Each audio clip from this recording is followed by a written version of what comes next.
Latin America is changing fast, and what was once seen as the United States' backyard is beginning to switch sides. In 2000, China barely had a footprint in the region. Today, it's South America's largest trading partner.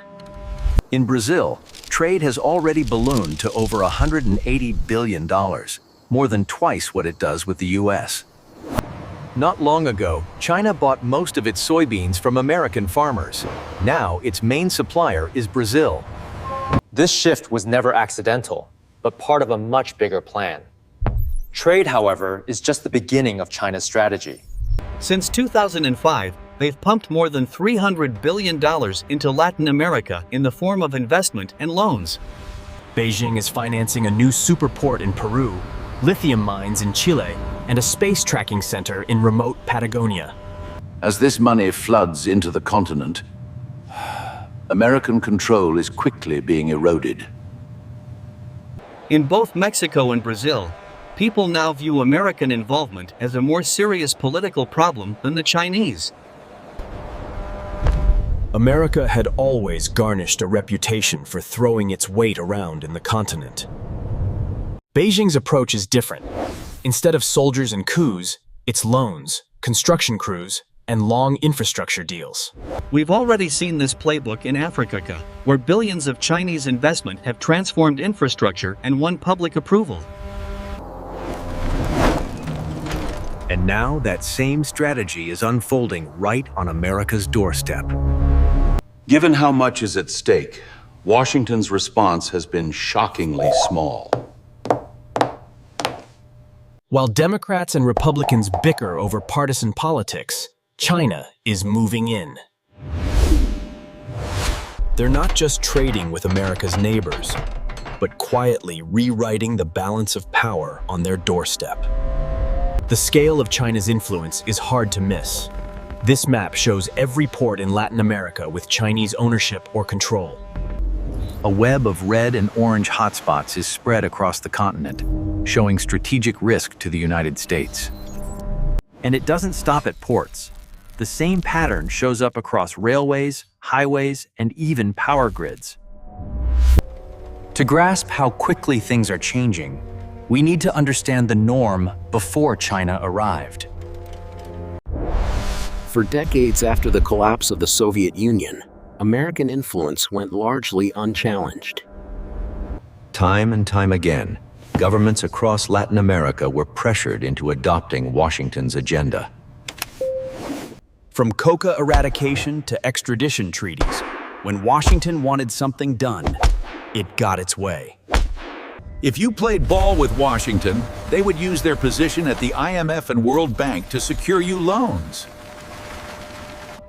For a struggling economy, this could be a lifeline, but every dollar would come with strings attached. The so-called Washington Consensus promised stability, but many saw it as Washington rewriting the rules in its own favor. And if Latin America refused the carrot, they would get the stick. America made sure that defiance came with a cost, withholding aid, imposing sanctions, or backing regime change. For decades, this strategy worked, but little by little, it began to come undone.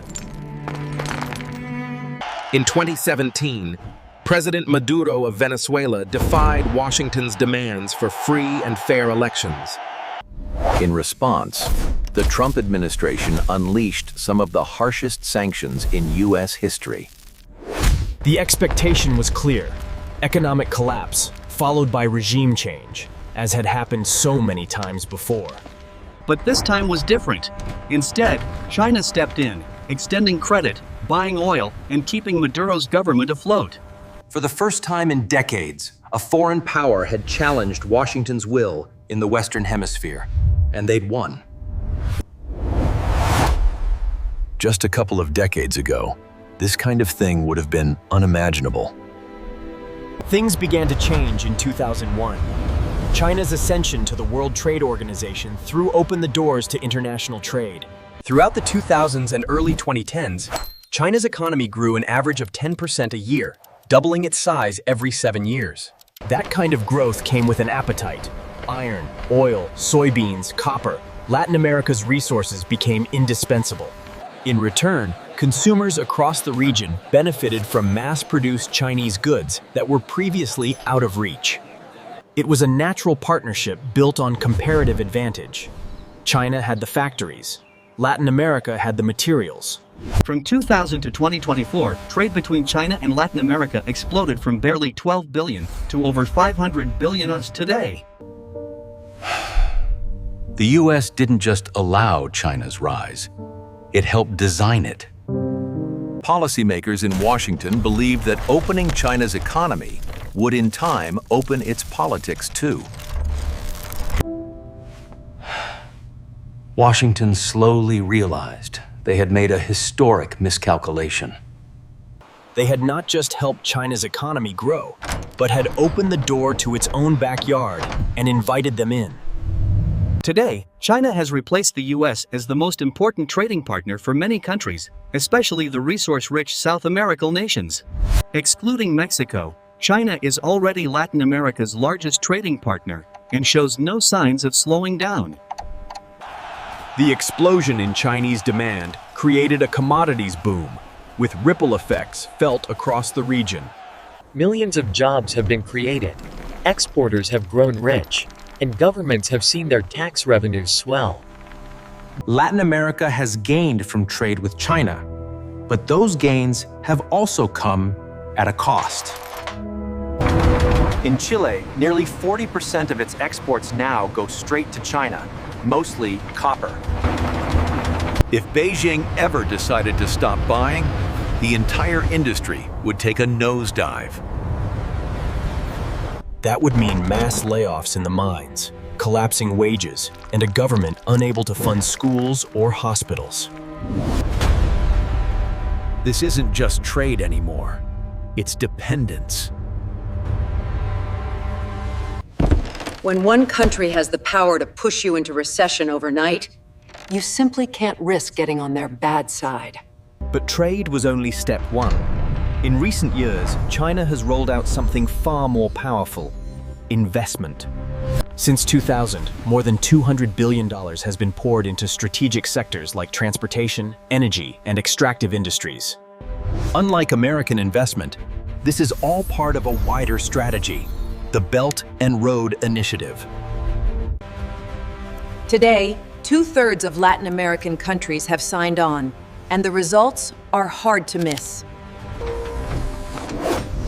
New ports, rail lines, and solar farms are rising across the continent.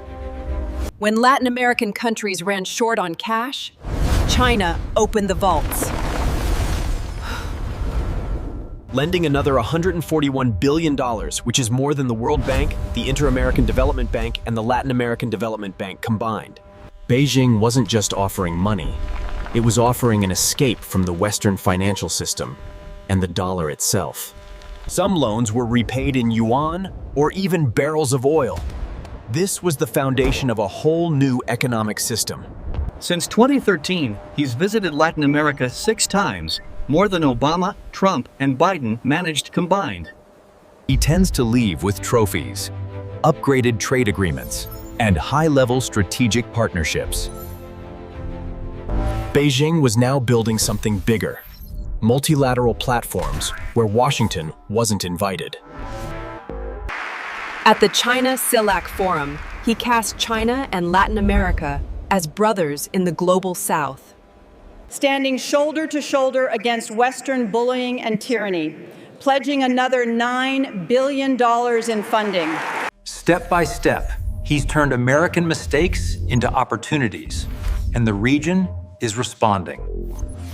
In 2017, more than half of CELAC's members still recognize Taiwan. Today, only 7 do. That's the clearest sign that Latin America's loyalties are shifting away from Washington and toward Beijing.